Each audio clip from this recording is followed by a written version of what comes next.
jobs. Originally, at the very beginning, we did not have anything. All that we have now is that what life is given to us.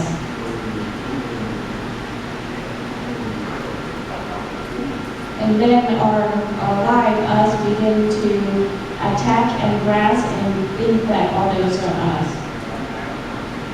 Then ego develops. Then the beginning of this is mine, mine, and mine. And then whoever comes encounter, touches us, we get upset. Whoever steals the belonging, we get upset. Anything that touches our powers and privilege, we get upset. And then life begins suffering since then.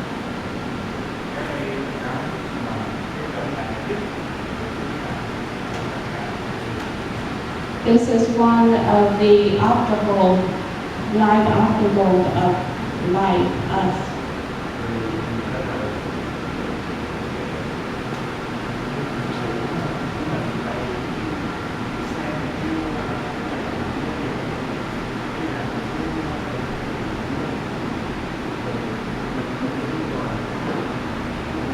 Originally, we did not have any things. For example, the house. Before we bought the house, it wasn't ours. Before we bought the car and said that's ours, it wasn't ours.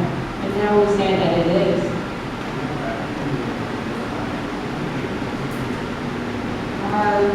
Us, ourselves, in the opposite reverse, we want to bring in more. Therefore, we never rest. This is called desire.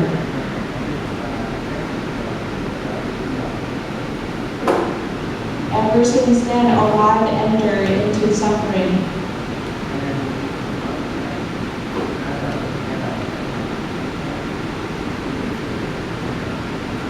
Therefore, the Buddha said, when coming to this world, we come with two empty-handed, and remember that when we leave this world, we also leave this world two empty-handed. When we die, we carry only two things with us. That is sins and merits. That's it, nothing else.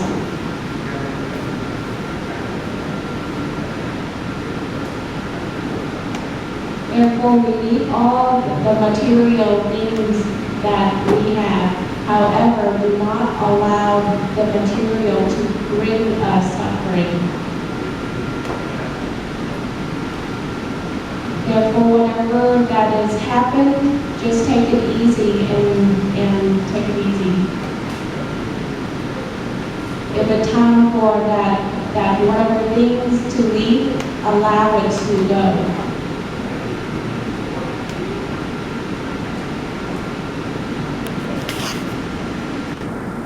Because we contemplate that all of the material stuff are all grasping stuff that attaches to us. It does not belong to us.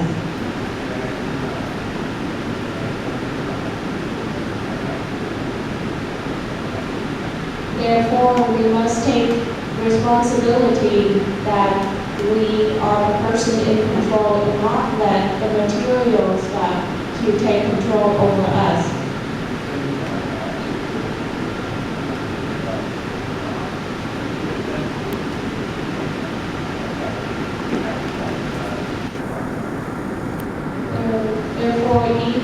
Ego is something that we develop later in life as life given things to us, and it is called the ego, the number 7 sins.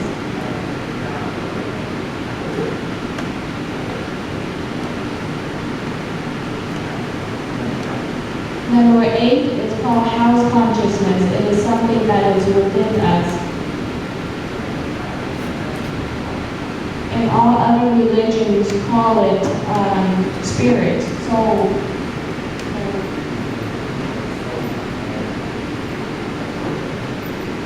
We don't call it soul, we call it consciousness, as in the number 8 house holds consciousness. Because the soul is something that is just and it doesn't change. And the distinguishing number 8 consciousness is something that is changeable. Therefore, we practice and it could change.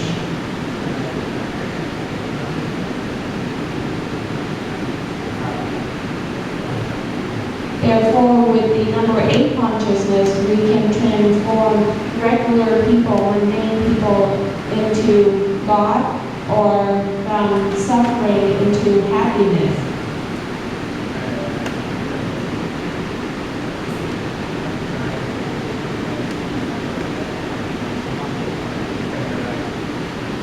At the time of death, the 6 senses, all visited with the 8 consciousness, is at the very back like a camera. Therefore, all the things, all the activity that we do during the day, we know.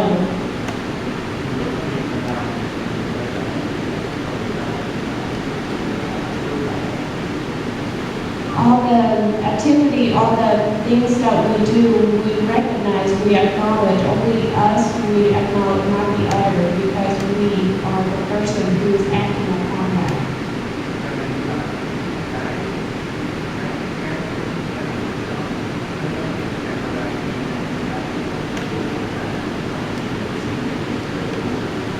The number 8 consciousness is act like a camera. It records everything. Everything that we do, it's all recorded. Therefore, it is very important.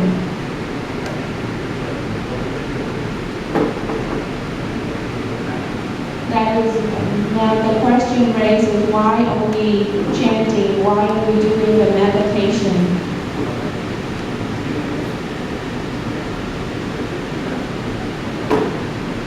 All of those tasks, all the things that we do, the practice is to clear the number 8 consciousness. It is like the house that if we continue to clean, to keep the house clean, our mind, the number 8 consciousness is the same. We keep our consciousness clean.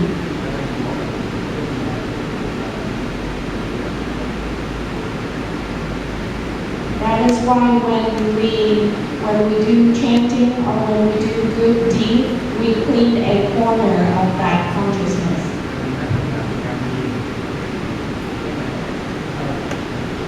If we do more, if we perform more practice, our consciousness is going to become cleaner.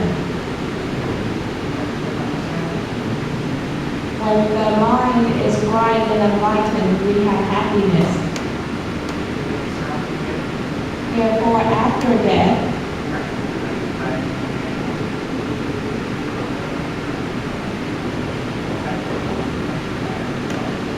at the times of death, eyes we cannot see, ear we cannot hear, nose we cannot sense, tongue we cannot taste, body we cannot touch, nor the mind or the ego are not functioning. All those mind and all those with a label with no names on it does not exist.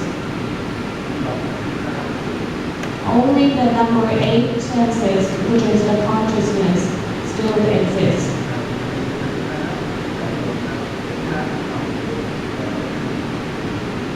Number 8, when it's still present, when it's still there, it will still live.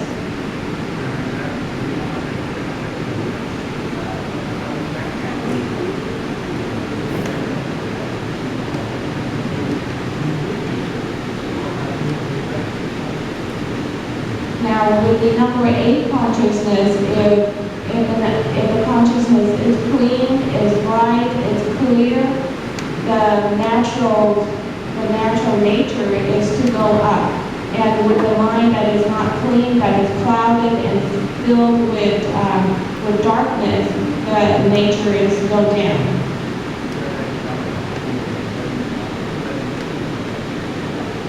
Now that is the route that we choose. If you choose to go up or to go down.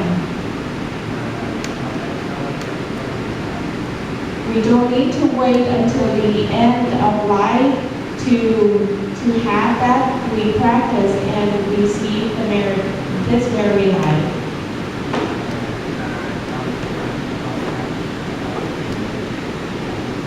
For example, every day when our mind is bright and clear, we don't have defilement and we are happy.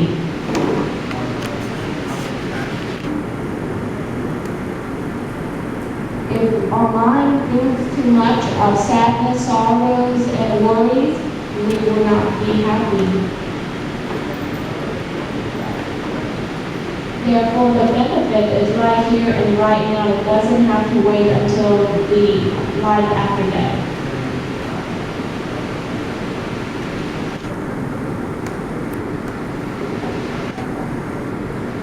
Therefore, the Buddha teaches us to live in peace and also at time of death as a rest in peace.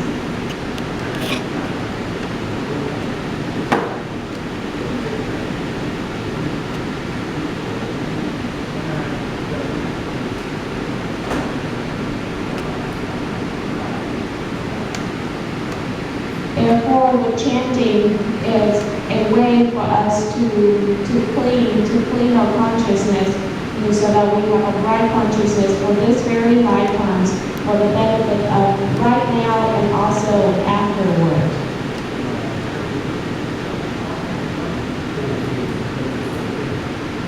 Sometimes there are difficulty in life and defilements and worries in life, therefore we need time to chant.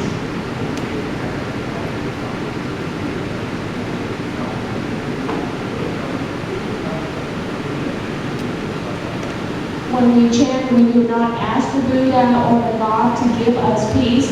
We chant to clean our minds and our consciousness, to give ourselves peace.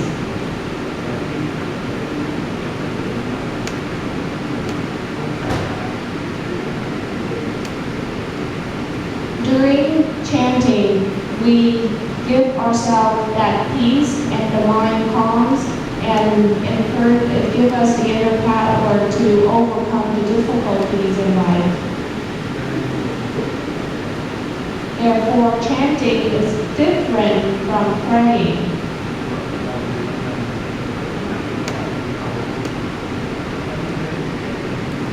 Praying is when we look outward and asking for some other forces outside to grant us whatever. Chanting is something that we do with all our heart, and we do it for ourselves, to strengthen our mind, to have a better.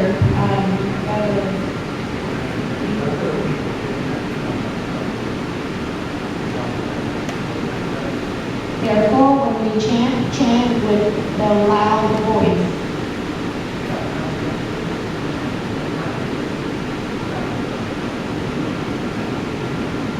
The sound will destroy all the scattered minds and thoughts to allow us to concentrate that we are chanting, know that we're chanting.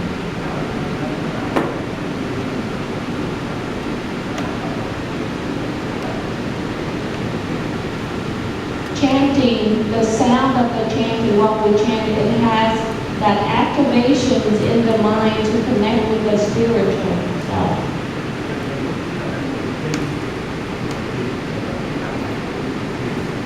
Therefore, during the times of sitting meditations and chanting, we are doing good deeds.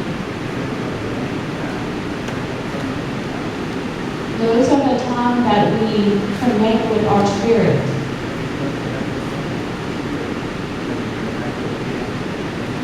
During the time that you are connecting with the spirit, you are cleaning your consciousness.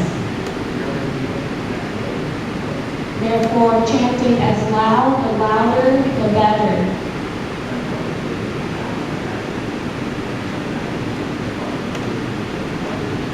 There's a strange thing that whenever we have a gathering or assembly, we are loud. But when it comes to chanting time, we only speak Can't hear anything.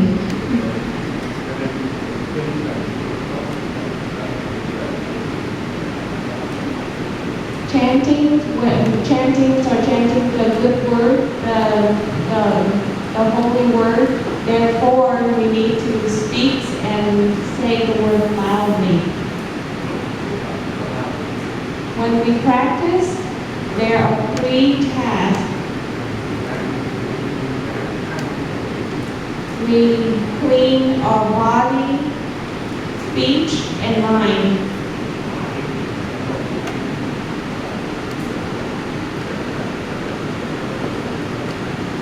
Body, we are sitting comfortably, peaceful.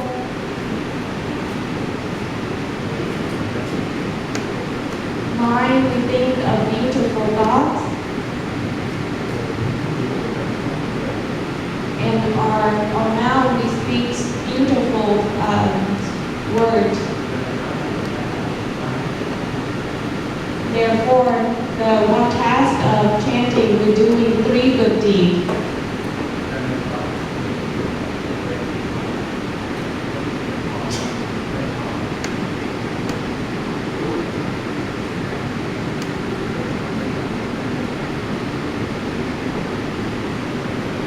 Therefore, during the time of chanting, we are cleaning our karma of the body, speech, and mind in our consciousness.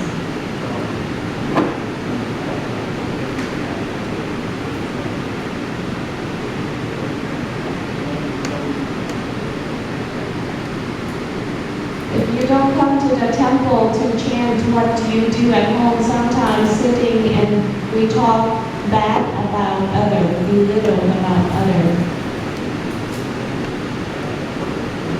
And our scattering speech and just meaningless speech is not beneficial. And our mind at home, great, think of everything.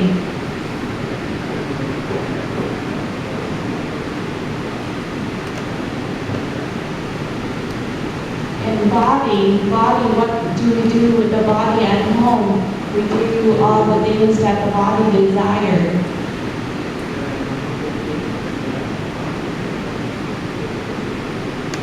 Therefore, when you come to the temple to chant, it's the opportunity to clear all of those.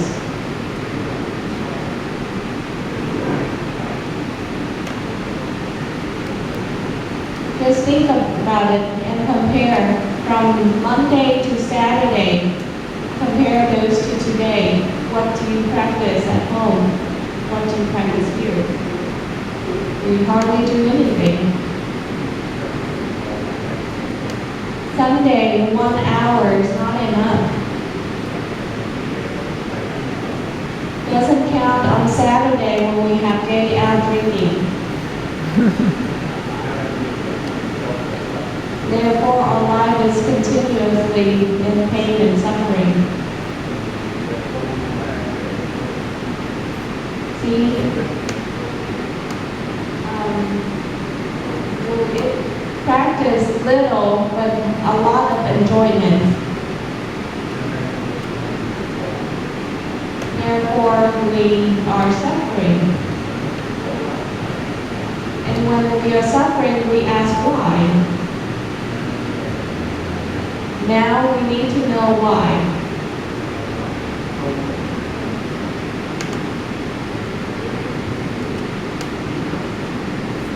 That is the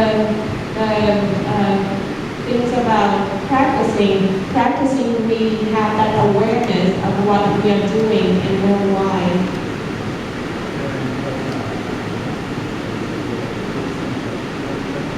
Therefore, when we come to the temple, we chant and we read the 5 precepts. The 5 precepts will give you protection. We read the precept, we keep the precept, we don't keep it for the Buddha. We keep the precept for ourselves.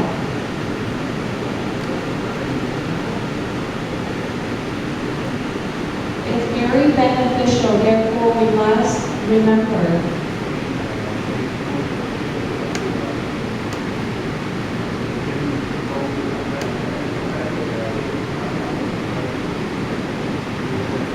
It depends on the environment. When we come to the temple, everybody practice, therefore we practice. But when we are with other environment, when others are drinking and partying, it's difficult. Therefore, whatever the others are doing, we do the same thing. Therefore, it's difficult. It's not as simple as you think. Because human beings, we have high desire, an extreme desire.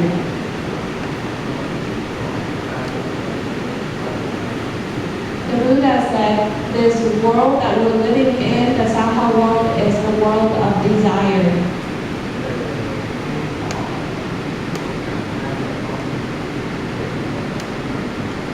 Even the weed or the tree, it needs two types of trees pollination or need pollination to grow.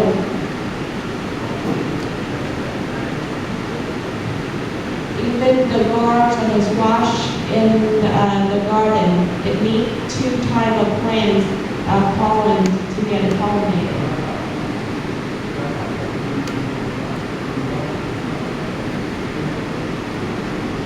They are being, but they do not have the consciousness to be aware. And the animal world, all the animals are so too. And humans the same, and humans is 10,000 times more high ego. Desire.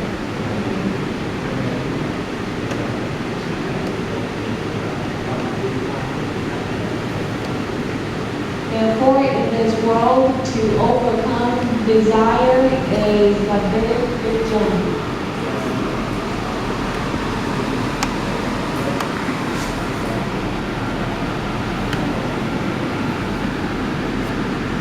Therefore, we need to chant, we need to read the precept, we need to eat vegetarian to lower the energy, to help clean our mind.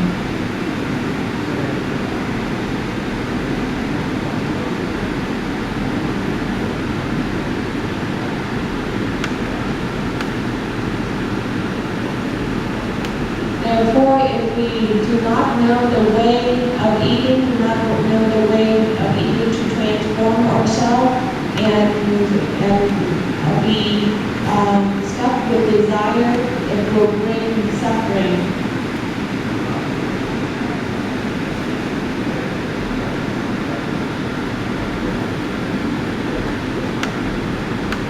That is why in this world, the 70% of households of families are broken.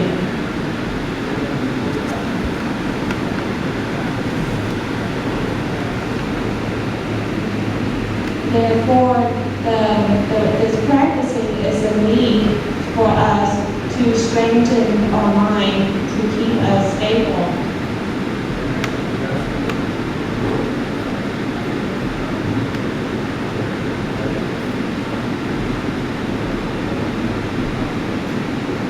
Therefore, when we chant, we need to chant wholeheartedly, chant loudly, because that helps in the cleaning of the consciousness, and we do it wholeheartedly.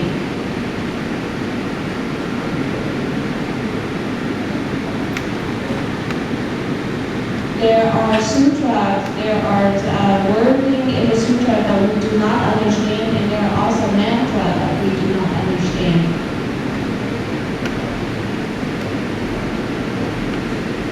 But gradually you will understand, and gradually we will explain and you will understand.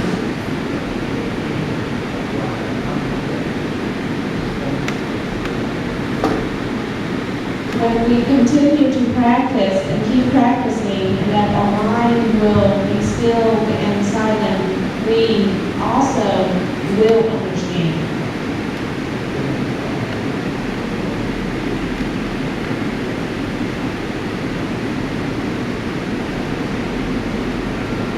Therefore, when we chant, we must do it single-mindedly so that we can concentrate and not think of too many scattering thoughts. That is the reason, those are the reason why we must do the chanting. Is there any questions? Comments?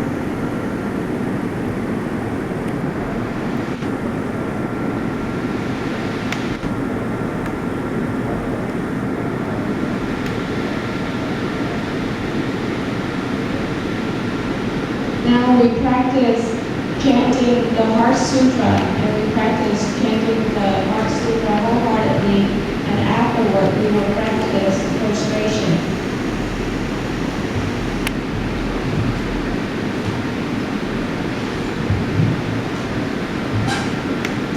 Please everyone turn to the Prajnaparamita Heart Sutra.